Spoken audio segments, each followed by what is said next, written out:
Good morning as we reach another edition of Angles and Attitude. And this morning, we have a special guest, a great journalist here in Chicago that I've always kind of watched. I've been his little creeper because I've always loved his style. Welcome to the podcast of Angles and Attitude this morning, Jim Williams. Jim, thanks for coming on. John, good to be with you. Thank you. Jim, I got to ask you, you're the South Side guy.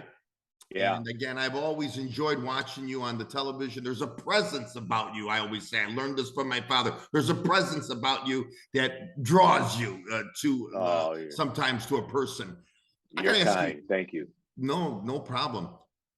You went to Kenwood High School. Yes. Does the passion start for journalism at Kenwood? You know, I worked on the school newspaper, but I can't say the passion for journalism or the thought of becoming a journalist started in high school. What I really wanted, John, was to become a filmmaker.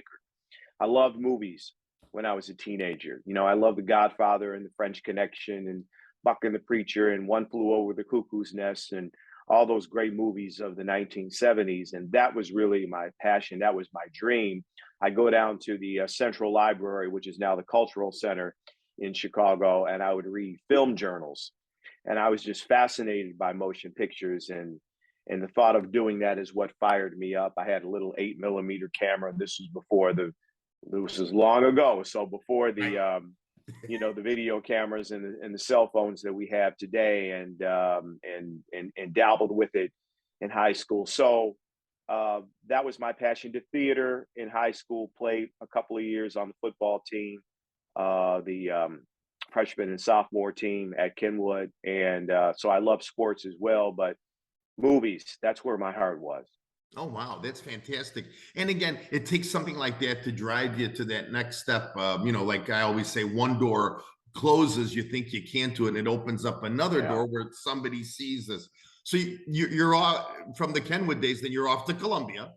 And does it take shape there? University of Illinois, Chicago for 1 year. That was a little too big for me, and then transferred to Columbia College. Yeah, and there, did you really now start to take because I took broadcast journalism courses at Loyola. Of course, I would love to still get to the level of where you're at.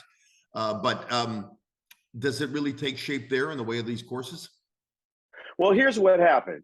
So I'm at Columbia College, and I learned of an opportunity to work part-time at WGN Channel 9 in the very tiny newsroom. It's, WGN today is a juggernaut. I mean, it's incredible how much news they do and how well they do it, but it was a more modest operation in 1977. I hear there's an opening for part-time work as the film librarian for WGN Channel 9. And I thought, maybe this will lead me to the movie business.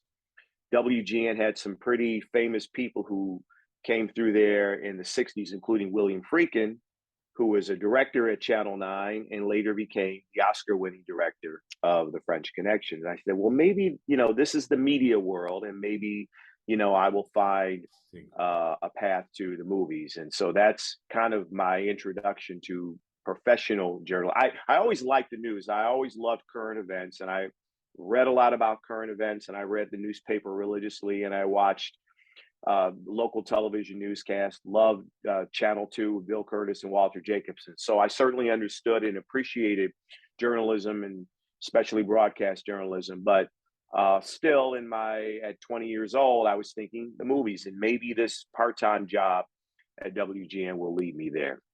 And again, for me, I have to tell you, to be totally honest with you, and I brought this up with other journalists, Channel 9 is my go-to in the sense of, I feel like since I was a kid, when they had Jack Taylor, Carl Gracie, Marty McNeely, all these guys. Oh, you're going back. I'm going back for sure. I worked with all those people. Yeah. I worked with all those people. Yeah. And I got to tell you, Jim, the days of Jack Taylor, I would stay up with my dad to watch Night Beat at 12 o'clock, in the night. Oh, Night Beat. Yeah. Oh, I actually produced Night Beat for a while. Oh, yeah, wow. I was a fill-in producer. We had a legendary producer at Channel 9. His name was Forrest Respis, and Frosty, we called him. That was his nickname. And when Frosty was sick or if he had vacation, that I would often fill in as the producer of Night Beat with, at that time, Marty McNeely. Marty McNeely. Yeah, yeah, Yeah, for sure. Oh my God. And I just remember now my wife teases me. She goes, "Are you going to watch Night Beat?" No, I'm going on Google to see if my team's won or whatever.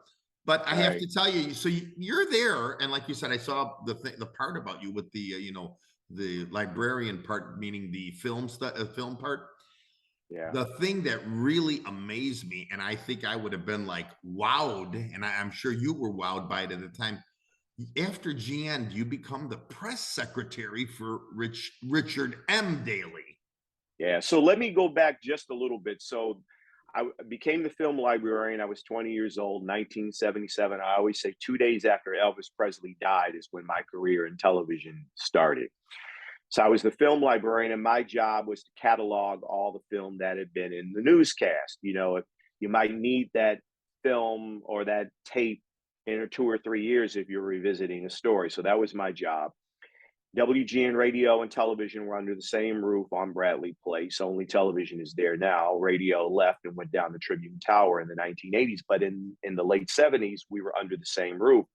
And so we were crossing paths with Bob Collins and Roy Leonard and, Mary Dee, who did radio and television. Legendary. Just some legendary people. Wally Phillips was the morning drive host. So those were the people I was surrounded by. And then on the television side, as you mentioned, we had Marty McNeely and Carl Grayson and Jack Taylor. And so the writers and the producers would often go back and forth between radio and television. It's remarkable to think about this happening, all those years ago, because it doesn't happen. You don't have radio and television people going back and forth like that today. It's separate. And so I became a radio news writer, did overnights for 13 months. My newscasts were for great music from Chicago with Jay Andre. You probably don't even remember him, but he did the overnight show there. And then I started writing newscasts for Wally Phillips show and Bob Collins, who was then the afternoon drive time host at WGN radio. And then a couple of years after I became a news writer, I moved exclusively to television, which ultimately led me to reporting on the weekends and then full-time reporting, covering politics at City Hall. So that's how I ended up on the radar of Mayor Daley and his people in 1992. Well, I mean, because I said, not knowing you, like how you just broke it down for me, I was like, wow, how does he go from this journalistic thing to Daley's press secretary? I mean, can you just take us through that? I mean, I have to ask you maybe the stupidest question of the podcast today. Was it stressful to be Daley's press secretary? Oh yeah. It was absolutely stressful. It was a life-changing experience. It was very challenging. I knew it was going to be difficult. I had moments of difficulty, but I have to say, John, it was a life-changing experience for me. And so I'll tell you how that all happened. So I'm covering politics, covering City Hall and state government. I'd go down to Springfield 4 or 5 times a year in the late 80s and early 90s. And I covered the mayor often. So one day I read that his press secretary, Ava Sabel, his first mayoral press secretary, was leaving to join Bill Clinton's presidential campaign in 92. And I thought, okay, I hope they get somebody good to replace her, because this is a person I have to work with as a political reporter. Right. A couple of days later, I get a call from a fellow named Frank Cruzy, who was Mayor Daley's policy chief. And he said, "You're on a short list of people we would like to talk to about becoming the mayor's press secretary." And John, you could have knocked me over with a feather. I mean, that was the furthest thing that I had thought about doing with my life. Sure. So I had a number of meetings. I had meetings with the mayor's top aides. I had a meeting with David Axelrod, who I'm sure you know who that is. Yes. I had a meeting with Bill Daley and the mayor himself. We had a 2-hour lunch in his office. And after all that, I decided, it took a while for me to become a reporter. It's very hard to start on air in your hometown, but it happened for me, and I'm not ready to give that up. So I said, I'm going to decline the offer. Very flattered, but I'm going to decline the offer. So Frank, being the crafty guy he was, said, why don't you just keep the door cracked open a little bit and revisit this and just think about this? You can always go back into journalism after this. Think of the wealth of experience that Sure. you will bring back into journalism, having been the press secretary for the mayor of the third largest city in the country. And my father was a cop. My mother was a special education teacher in CPS, and and he kind of appealed to that side of me, that my background, and said, "You will have access and influence that your parents could only dream of."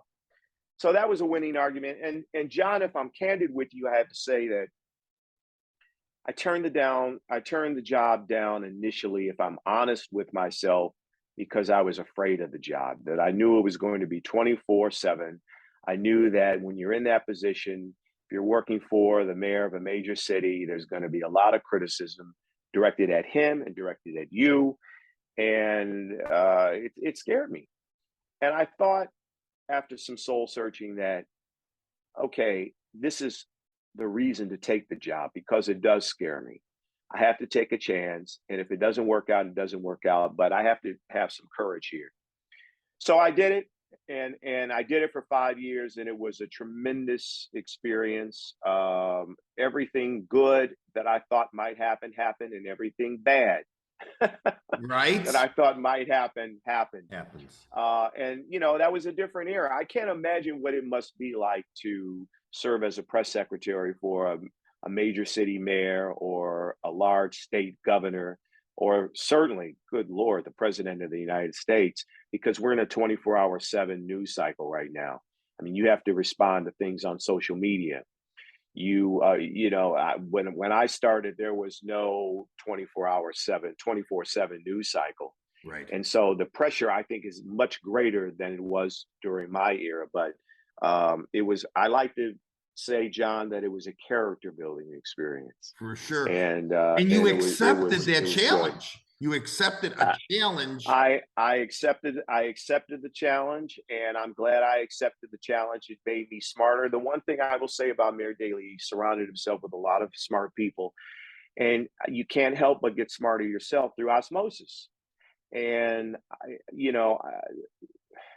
I'm this kid from the South Side. I wasn't a particularly good high school student. I took me a few years to get my degree from Columbia, and now I'm surrounded by folks who went to the Ivy League and had PhDs, and we're brilliant. And I think some of that, if I may say, rubbed off on me and really prepared me for the rest of my professional career.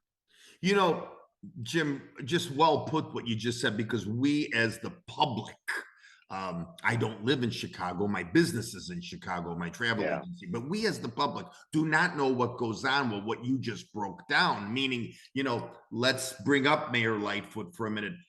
She's got to Yeah. surround herself around a lot of people.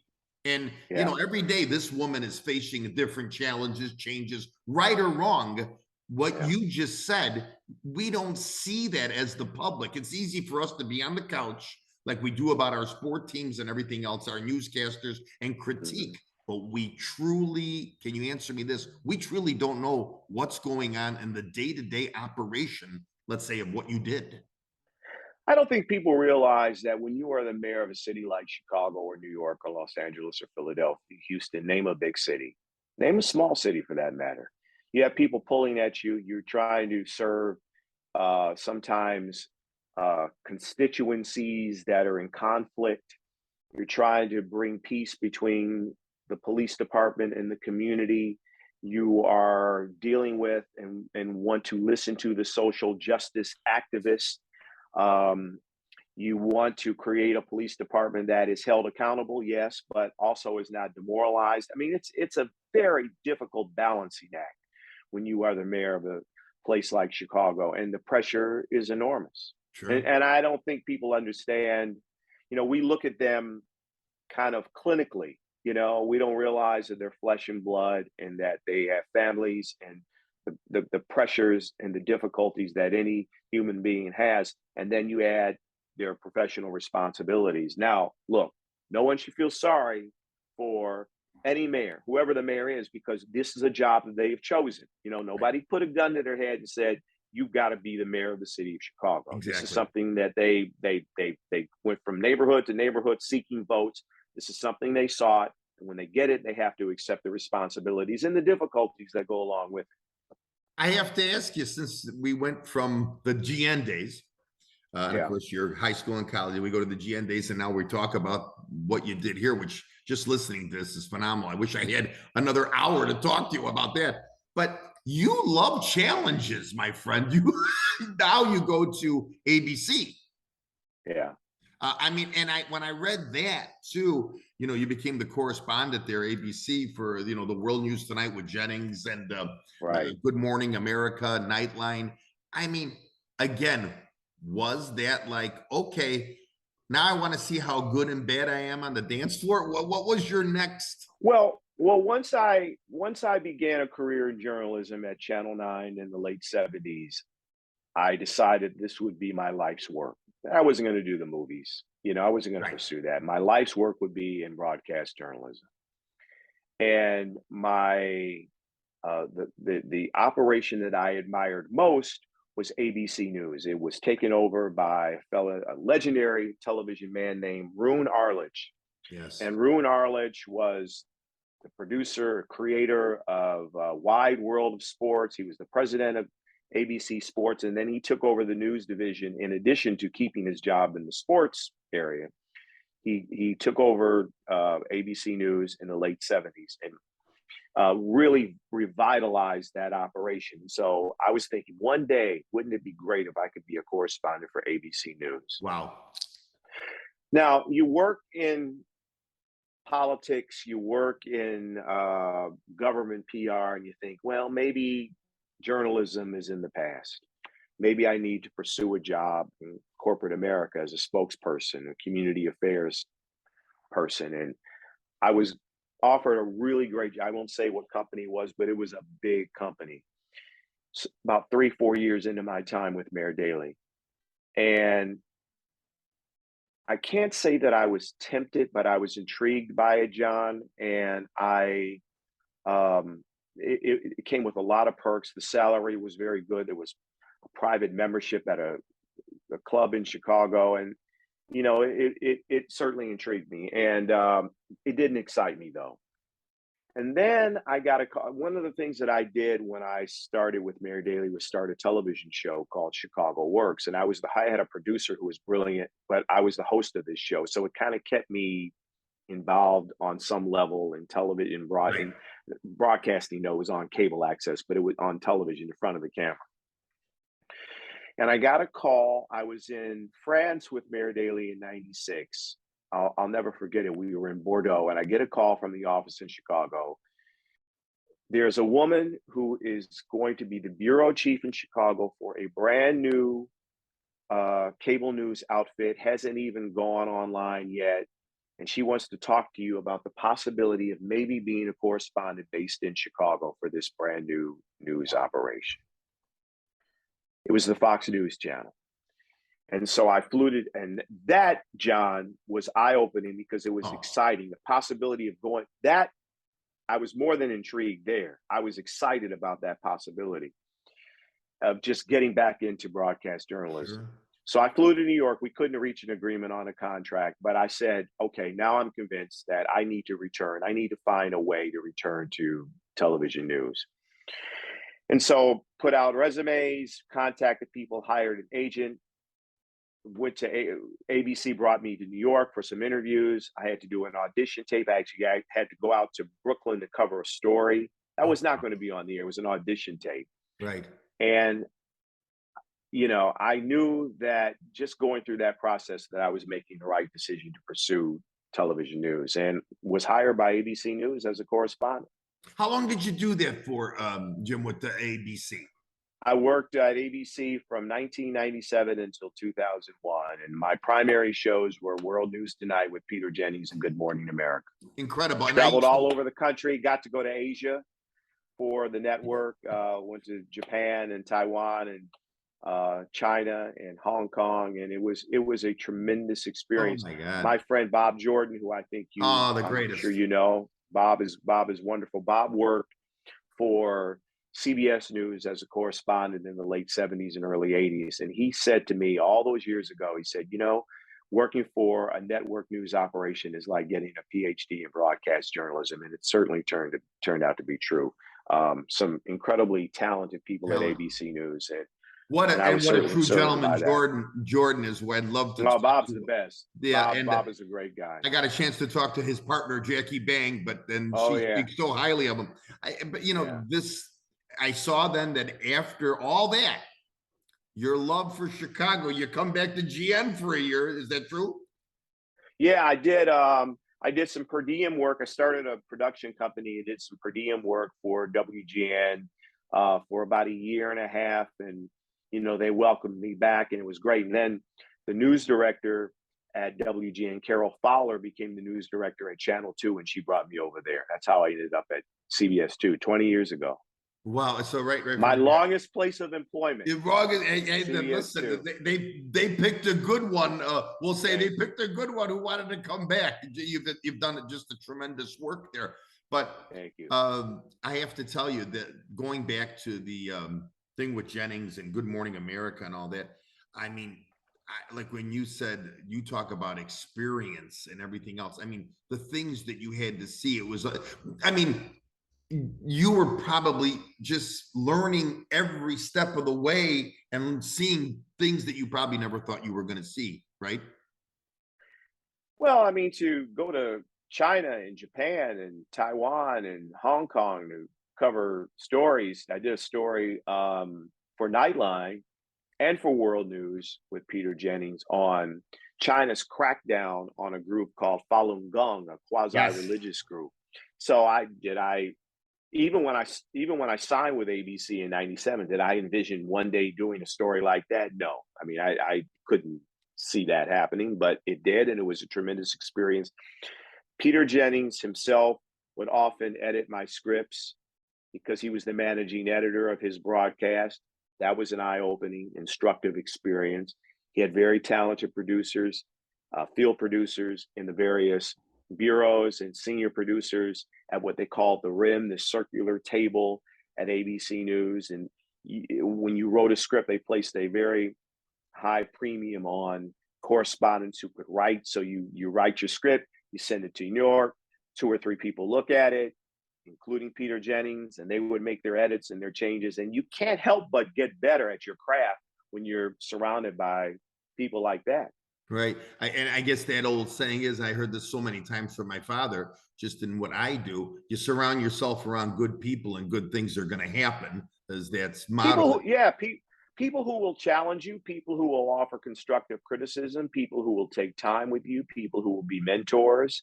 You have to seek those people out, and sometimes people come to you, but you certainly have to be open to all of the instruction and all of the guidance and wisdom that they have to offer.